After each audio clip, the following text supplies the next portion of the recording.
আসসালামু আলাইকুম বন্ধুরা, সবাই কেমন আছো? আশা করি সবাই ভালো আছো। তো তোমাদের জন্য অনেক সুন্দর একটি ভিডিও নিয়ে আসলাম। আমরা গিয়েছিলাম রোহিতপুরে, তো এখন আমরা বাড়ি যাচ্ছি। দেখো রোহিতপুর গ্রামটা দেখতে খুবই সুন্দর, চারপাশে সবুজ আর সবুজ।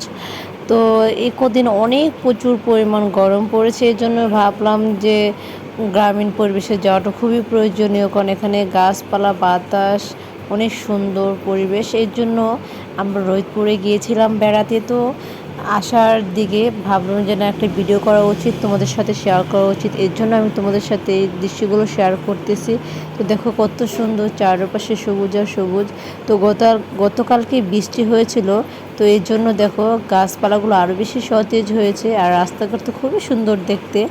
তো সবাই এরকম সময় হলে গ্রামীণ পরিবেশে আসবে, গ্রামীণ পরিবেশটা খুবই প্রয়োজন আমাদের।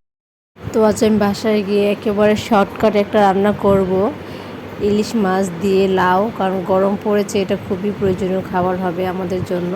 তো চলো তোমাদের সাথে ভিডিওটা শেয়ার করব।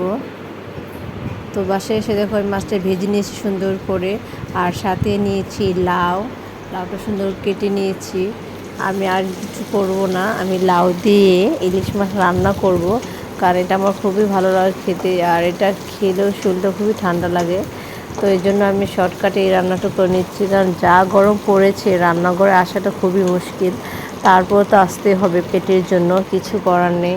তো এখন আমি সুন্দর করে রান্নাটা করে ফেলবো। আর তোমরা সবাই কিন্তু সময় হলে সুযোগ পেলেই কিন্তু গ্রামে যাবে, কারণ গ্রামে যাওয়াটা আমাদের সবার জন্য খুবই দরকার, কারণ ওখানে গেলে একটা অক্সিজেন পাওয়া যায়, গাছপালা, নদী নালা, খাল বিল, খুবই সুন্দর মনোরম পরিবেশ থাকে। তো সবাই ট্রাই করবে, কারণ আমিও ট্রাই করলাম, খুবই ভালো লাগলো। তোমাদের আশা করি সবারই ভালো লাগবে। তো দেখো আমার রান্নাটা হয়ে যাচ্ছে অল্প সময়তে, কারণ এই খাবারটা বেশি সময় লাগে না রান্না করতে, অল্প সময় সুন্দর মতো হয়ে যায়। এটা কীরকম হয় সবাই লাইক শেয়ার কমেন্ট করবে, আর আমি তোমাদের জন্য আরও অনেক সুন্দর সুন্দর ভিডিও নিয়ে আসবো। দেখো আমার লাউটা আমি দিয়ে দিয়েছি, এখন লাউটা সুন্দরভাবে নেড়ে নেব, নেড়ে আমি বাকি সব সুন্দর প্রসেসিং করে নেব।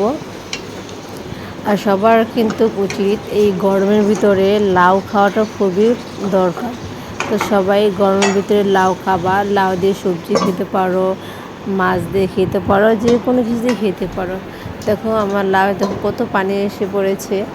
তো আমার আর এক্সট্রা কোনো পানি দিতে হয়নি। এখন আমি মাছ ভাজাগুলো সুন্দরভাবে দিয়ে দিব। মাছ রান্না হয়ে গেছে দেখো, এখন শেষ, এখন আমি ভাত দিয়ে খাবো। তো কীরকম হলো ভিডিওটা, সবাই লাইক শেয়ার কমেন্ট করবে। সবাইকে আল্লাহ হাফেজ, বাই বাই।